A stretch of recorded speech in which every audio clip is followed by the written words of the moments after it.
If you're just joining us now, this is CoinDesk Live, brought to you by Hex Trust. We are coming to you from Consensys Hong Kong with our next guest, founder and CEO of Consensys and co-founder of Ethereum, Joseph Lubin. Joe, how's it going? Great. Thanks for having me. Thanks for being here. Welcome to Consensys Hong Kong. I'm very excited to have you here. Just talk to us about what you've been up to, how you're experiencing the event so far. So got here 3 days ago. Okay. Hong Kong feels to me a bit like it did, quite a lot like it did pre-COVID. I haven't been here in the last few years. I've been attending different events, interviews, lots of meetings, and this morning is the first time I've been walking the floor, and it's very, very TradFi,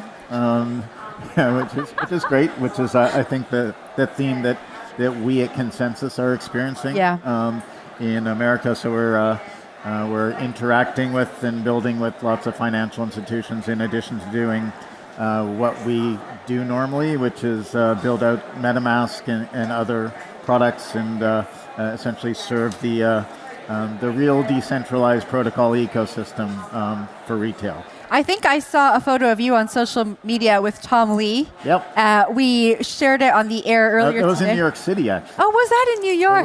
We saw each other at JFK on the way here. Oh, wow. We're actually on the same flight, which is probably not something that should be allowed because... Yeah, the two pillars of Ethereum on the same flight. Exactly. Seems like a risk. He's doing such an amazing job, and I'm associated with Ethereum also, and if there was anything untoward that happened, that would be bad. Well, I'm glad that you both made it to Hong Kong safely. You were here. Well rested, too. Well rested and safe. That's all we can hope for. I know you're going to be speaking on stage later today on how DeFi will become Fi. And I think that builds off of a little bit of what you were just talking to us about. Give us a little bit of preview about the insights you're going to share on stage.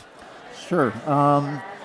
So what we do currently is mostly focused on MetaMask. And MetaMask started life as what I like to think of as a digital authority tool, essentially enabling you to sign transactions and messages on Ethereum and other blockchain systems.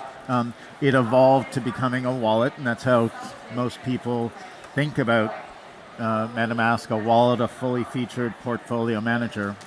But over the last year, it's rapidly become a fully featured financial services platform.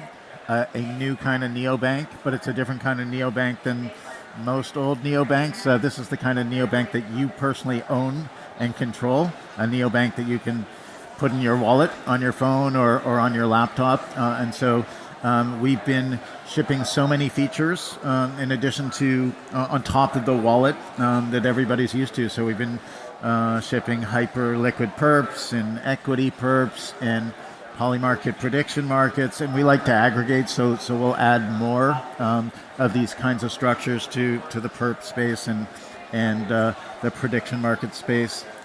We recently announced with Ondo Finance that we're providing access to tokenized equities. So Ondo's way out in front of everybody, and that's going to bring a lot of better access. Not just to people outside of the U.S., but just different ways of interacting with equities, like instant settlement and being able to use the tokens as collateral in DeFi systems. So it's a real revelation. We've got a debit card, we've got a stable coin, we have a rewards program. Maybe most importantly, our rewards program has had some early success in incentivizing people to use the different features on MetaMask, but we also have massive distribution. We're essentially over 100 million users on an annual basis, and so protocols, DeFi projects, etc., are partnering with MetaMask, integrating with MetaMask, and giving us tokens that we can share through our rewards platform to our users to drive activity. Earlier you talk about, this feels very TradFi. If you could go back to when you first started, is this what you would have imagined? So I was very optimistic. I got into Bitcoin very early, and Bitcoin had a lot of cataclysmic existential things happen to it, and it was anti-fragile. Ethereum is anti-fragile, so it just kept cranking. And after a few of those, I recognized that it was so anti-fragile that it was going to survive and thrive and become long-term successful. And so when I got into Ethereum about a month after Vitalik wrote the white paper describing the project, I was already convinced that decentralized protocols, this new form of trust, decentralized trust, was such a powerful construct that it was going to win, that the world was going to recognize that a decentralized trust foundation would enable decentralized finance, and that we would be able to re-architect the systems of the world, essentially, on sounder financial and trust foundations. And so here we are. We now have TradFi onboarding itself to DeFi. And all at the same time that our ecosystem continues to build, the Ethereum ecosystem, the real degens, the real retail projects and users. Maybe some of the speculators are a little bit stressed right now, but the real builders, the real users are benefiting from DeFi, and we're looking to share DeFi with TradFi. Earlier at the desk, we were talking about quantum with Charles Hoskinson and some of the worry that the Bitcoin community has about quantum. I know Ethereum is now working on becoming quantum resistant. Do you think that is going to, how do you think that's going to position Ethereum as we move forward and we move closer to this larger quantum threat or the quantum risks? Quantum safety has been on Ethereum's roadmap for a long time, and now there is an actual group inside the Ethereum Foundation to really make that concrete and to project the things that are being done. Bitcoin has a potentially existential problem.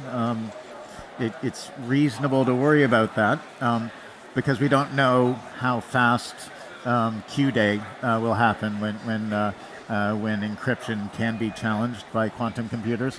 I personally think it's a long way off, but I also think that AI is magic and that AI is going to supercharge many different scientific and technological pursuits, so it's prudent to get started. Ethereum's going to be in great shape very soon, and the rest of the world is going to it's going to be like a Y2K situation.